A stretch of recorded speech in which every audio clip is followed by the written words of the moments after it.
தமிழக மக்களுக்கு வந்து ஒரு புது நெறியை வந்து வழங்கியவர் வந்து வரலாறு. இந்த வரலாறு வந்து பாத்தீங்கன்னா கணபதியே பாடுறாரு, முருகனை பாடுறாரு. ஏன் உத்தர சிதம்பரம் பேர் வைக்கிறாருன்னா சிதம்பரத்தின் மீது அவருக்கு தீராத ஒரு பற்று இருக்கு. தமிழ்நாட்டிலே வந்து 2 சமூகங்களுக்கு மட்டும்தான் சாதிய தீண்டாமை விலக்கு உள்ள சமூகங்கள். ஒன்று பிராமணர்கள், இன்னொன்று வந்து சைவ வேளாளர்கள். அதை பார்த்த வாடிய பயிரை கண்ட போதெல்லாம் நானும் வாடினேன்னு சொன்ன அந்த வல்லார் என்ன பண்றாருன்னா, மனம் வருந்தி என்ன பண்றாருன்னா, எல்லோருக்கும் பசித்தவர்களுக்கெல்லாம் உணவு தரணும், அது நம்மளால முடியலையே அப்படின்னு வருத்தப்படுறாரு. அதுக்கு மடம்னு பேர் வைக்கல, அதுக்கு வந்து சபைன்னு பேர் வைக்கிறார். திருக்குறளை பாடமா எடுக்கிறார், அச்சில் ஏறாத காலத்திலேயே வந்து பாடமா எடுக்கிறார். பன்னாட்டு மையத்தை வந்து அரசு அமைப்பதில் நமக்கு எந்த மாற்று கருத்தும் இல்லை, பெருவெளியில அமைக்க கூடாது. ஸ்டீபன் ஹாக்கிங் சொல்றாரு, என்ன சொல்றாருன்னா, இந்த பிரபஞ்சம் படைக்கிறதுக்கு 3 பொருள் இருந்தா போதும். வள்ளலாருக்கு கூட்டம் நடந்தது வந்து வேட்டாளத்துல. இந்த கூட்டத்தை ஏற்பாடு செய்தது வந்து தம்பி தாசன், தம்பி வேலு, இவங்க எல்லாம் ஆர்ப்பாட்டத்துக்கு ஏற்பாடு செஞ்சாங்க. பொருளாதார ரீதியா உதவுனது நான். உறவுகளுக்கு வணக்கம்.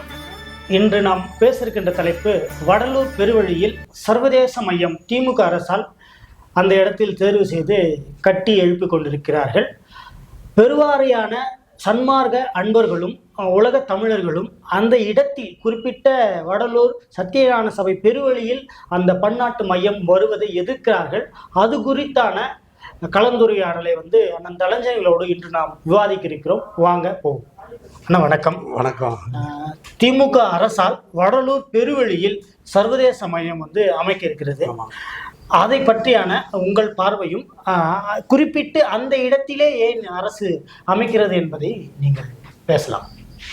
அதாவது தமிழ்நாட்டில் வந்து பக்தி யுக காலத்துக்கு அப்புறம் வந்து 19ஆம் நூற்றாண்டில் வந்து தமிழக மக்களுக்கு வந்து ஒரு புது நெறியை வந்து வழங்கியவர் வந்து வரலாறு.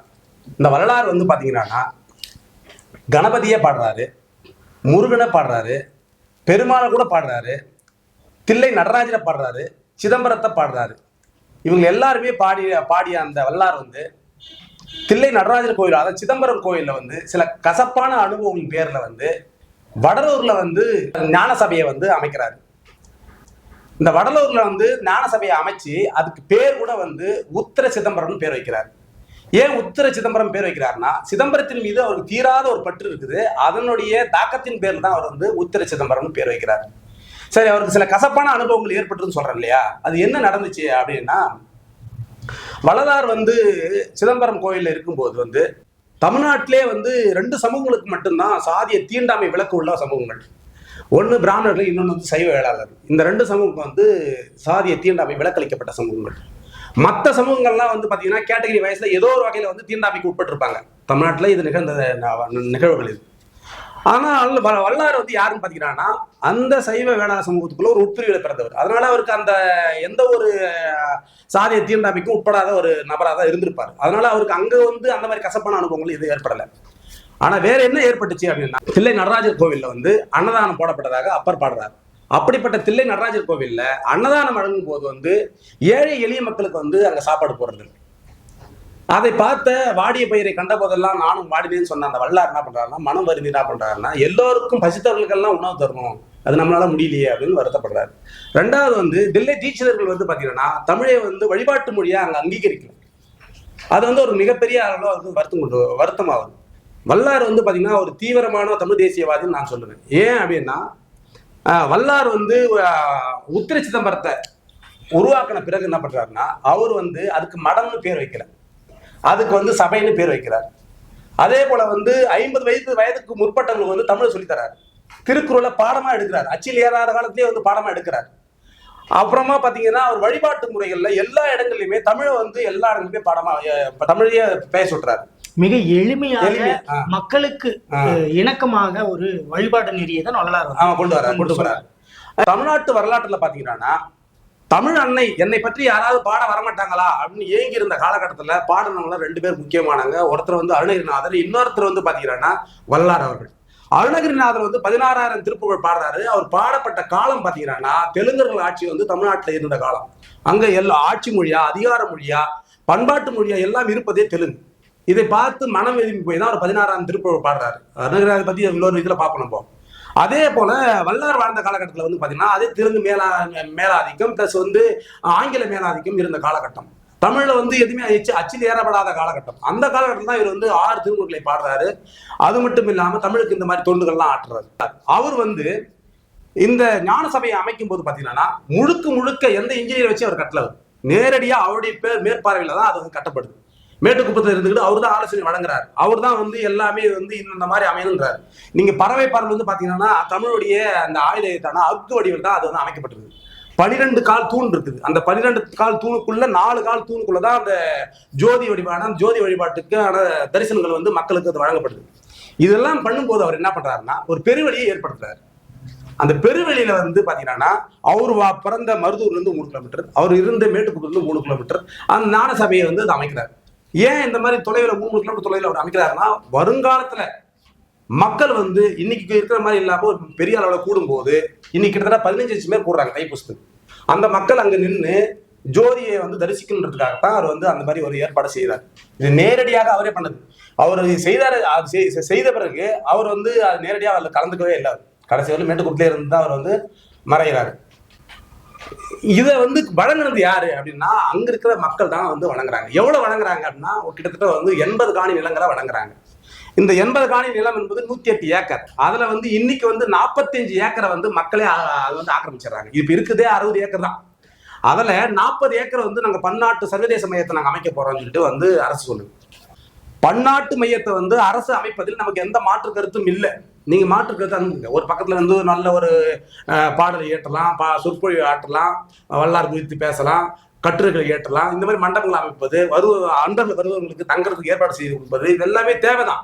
ஆனா அதை நம்ம என்ன சொல்றோம்னா பெருவெளியில அமைக்க கூடாது, வேறொரு இடத்துல அமைக்கணும்னு நான் சொல்றேன். ஏன்னா வள்ளலார் வந்து அந்த பெருவெளியை அமைக்கும் போது, ஞான சபையை அமைக்கும் போது வந்து ஒரு சயின்டிபிக்கா தான் அதை அமைச்சாரு. எப்படின்னா இப்ப ஸ்டீபன் ஹாக்கிங் சொல்றாரு. என்ன சொல்றாருன்னா இந்த பிரபஞ்சம் படைக்கிறதுக்கு 3 பொருள் இருந்தா போதும். ஒண்ணு வந்து பருப்பொருள், இன்னொன்னு வந்து ஆற்றல், 3வதாக பெருவெளியை சொல்றாரு. இந்த பருப்பொருள்ன்றது என்ன? இங்க இருக்கிற இந்த கேமரா, நீ, நானு, பூமி, சூரியன், செவ்வாய் கிரகம், இந்த கிரகங்கள் எல்லாமே வந்து பருப்பொருள் தான். மேகம் எல்லாமே பருப்பொருள் தான்.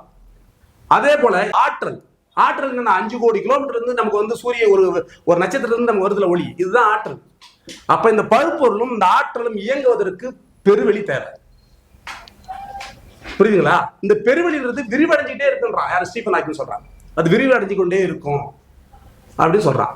அவ வல்லார் என்ன சொல்றாருன்னா அன்பர்கள் இருப்பார்கள், பக்தி இருக்கும், ஆனா இது இயங்குறதுக்கு வந்து பெருவெளி தேவை அப்படின்னு சொல்றாரு. அப்ப அந்த பெருவெளின்றது விரிவடைஞ்சே இருக்குமே தவிர அதை சுருக்க கூடாது. அரசாங்கம் வல்லாரை புரிந்து கொள்ளாமல் இந்த வேலை செய்யுது. அறிவியல் பூர்வமாகவும் சரி, மெய்யியல் பூர்வமாகவும் சரி, அந்த இடத்தில் பெருவெளியில் வழங்குவதுதான் சரி. அதான் சன்மார்க்க கோட்பாடும் கூட. அதை போலவே மக்களுக்கு அங்கே அந்த பெருவெளி இருந்தால்தான் வந்து போவதற்கு வசதியாக இருக்கும். இல்லை என்றால் ஒரு நெருக்கடிக்குள்ளாக மாறும். ஆமா, அதனாலதான் நம்ம சொல்றோம் பெருவெளின்றது வந்து பெருவிடுமை தவிர அது சுருக்க கூடாது. அறிவியல் பூர்வமாகவும் சரி, வல்லாருடைய ஆன்மீக கண்ணோட்டத்தில் பார்த்தாலும் சரி, பெருவெளின்றது பெருவிடுமை தவிர அது சுருக்க கூடாதுன்றதுதான் நம்மளுடைய வாதம். அடுத்தது வந்து இப்ப ஐயா மணியரசன் அவர்களுடைய அமைப்பான தெய்வத்தமிழ் பேரவையும் அது சார்பா வந்து வர 4ஆம் தேதி ஆர்ப்பாட்டத்தை முன்னெடுக்கிறார்கள். அண்ணன் சீமான் அவர்களும் அதில் கலந்து கொள்கிறார். மக்களே வந்து தன்னெழுச்சியாக வடலூர் சத்யநாராயண சபை அருகாமையில் இருக்கின்ற பார்வதிபுரம் மக்கள் வந்து தன்னெழுச்சியாக போராடி அந்த கட்டுமான பணிகளை நிறுத்தியிருக்காங்க. அதுக்கப்புறம் வந்து பெருந்திரளாக வந்து ஒரு ஆர்ப்பாட்டத்தை முன்னெடுக்கிறாங்க. தொடர்ச்சியா பல்வேறு அமைப்புகள் வந்து போராடிக்கிட்டு இருக்கு. நாமளும் இப்ப இணைகிறோம். இந்த ஆர்ப்பாட்டத்தை குறித்து நீங்க பேசுங்க. அதாவது நாம இந்த வீடியோ மூலமா நம்ம சொல்ல வர்றது என்னன்னா, நீங்க வந்து இதே ஒரு பேர் அழைப்பா எடுத்துக்கிட்டு எல்லோருமே வந்து இதுல கலந்துக்கிறதா நம்ம சொல்ல வரோம். தவறாம கலந்துங்க. அடுத்து வந்து அரசு வந்து ஒரு கட்டுமான பணியை 100 கோடி, அதாவது வள்ளலார் 200 அப்படிங்கிற ஒரு நிகழ்வுல தான் வந்து ஸ்டாலின் அவர்கள் என்ன பண்றாருன்னா ஒரு 100 கோடி ரூபாய் பணத்தை வந்து ஒதுக்கி அங்க பன்னாட்டு சர்வதேச மையத்தை அமைக்கணும்னு சொல்றாங்க. அது அமைக்கிற இடம் வந்து பாத்தீங்கன்னா பெருவெளின்றதுனால அங்க இருக்கிற அன்பர்கள் என்ன பண்றாங்கன்னா அதுக்கு வந்து எதிர்ப்பு தெரிவிக்கிறாங்க. அந்த எதிர்ப்பு தெரிவிக்கும் போது அரசு உடனே என்ன பண்ணுதுன்னா ஆயிரக்கணக்கான போலீஸ்களை குவிச்சு அந்த மக்களுக்கு எதிராக ஏவி விடுறது, மக்களை வந்து துன்புறுத்துறது, அவங்க மீது வழக்கு பதிவு பண்றதுன்றதுலாம் இது வரலாறை புரிந்து கொள்ளாமல் இந்த அரசு செயல்படுதுன்றதான் நம்ம காட்டுது. புரியுதுங்களா? அதே போல வந்து நாம் தமிழ் கட்சி இந்த போராட்ட ஆர்ப்பாட்டத்தில் கலந்துன்னு சொல்றீங்க, நம்ம கட்டாயம் கலந்துன்னு சொல்றீங்க இல்லையா? நாம் தமிழ் கட்சி வந்து நாம் தமிழ் கட்சி வீரத்தமிழ் முன்னணியே தொடங்குறதுக்கு முன்னாடியே வந்து முதலா நாம் தமிழ் கட்சி சார்பாக வள்ளலாருக்கு கூட்டம் நடந்தது வந்து வேட்டாளத்துல. இந்த கூட்டத்தை ஏற்பாடு செய்தது வந்து தம்பி தாசன், தம்பி வேலு, இவங்க எல்லாம் ஆர்ப்பாட்டத்துக்கு ஏற்பாடு செஞ்சாங்க. பொருளாதார ரீதியாக உதவுனது நான். தொடர்ச்சியாக வள்ளலாரை பற்றி முன்னெடுக்கிற எல்லா கூட்டங்களுக்கும் நம்ம முன்னெடுத்து நம்ம நடத்தியிருக்கோம். புரியுதா? வள்ளலார் அவர்கள் வந்து இந்த சத்தியநாராயண சபையை அமைக்கும் போது தென்னார்காடு மாவட்டத்தில் உள்ள எல்லா சாலைகளும் வடலூர் நோக்கியே பாய்ந்ததுன்னு சொல்லிட்டு ஒரு துண்டறிக்கை பிரசாரம் அந்த காலத்திலேயே வந்து அடிச்சு விநியோகம் பண்ணதாக நான் தகவல் படிச்சிருக்கேன். அதாவது அந்த அளவுக்கு வந்து தென்னார்காடு மாவட்டத்தில் உள்ள மக்கள் வந்து வள்ளலாரை வந்து கொண்டாடுறதா தகவல் இருக்கு.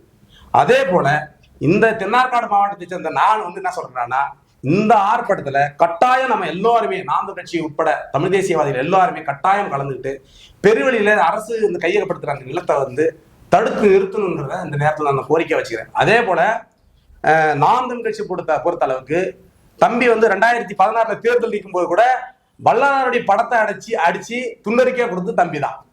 வள்ளலார் சொன்ன புலால் உண்ணாமையை வந்து கடைபிடிக்கிற ஒரு சன்மார்க்கவாதி தம்பி. இந்த நேரத்தில் இதை பதிவு பண்ணிக்கிறேன். கட்டாயமாக இந்த வீடியோ மூலமாக நான் உங்களுக்கு அழைப்பு எடுக்கிறேன். நீங்க இதே ஒரு அழைப்பா எடுத்துக்கொண்டு நீங்க இந்த ஆர்ப்பாட்டத்தில் கலந்து கொள்ளுன்றதை இந்த நேரத்தில் நான் சொல்லிக்கிறேன். என்ன சொல்றேன்னா, தமிழ் சமூகம் 2 பெரும் ஞானிகளை வந்து அவர்களை பின்னோக்கி போகணும்னு நம்ம விரும்புகிறோம். ஒன்று வள்ளுவ பெருந்தகை, இன்னொன்று வள்ளல் பெருமான்.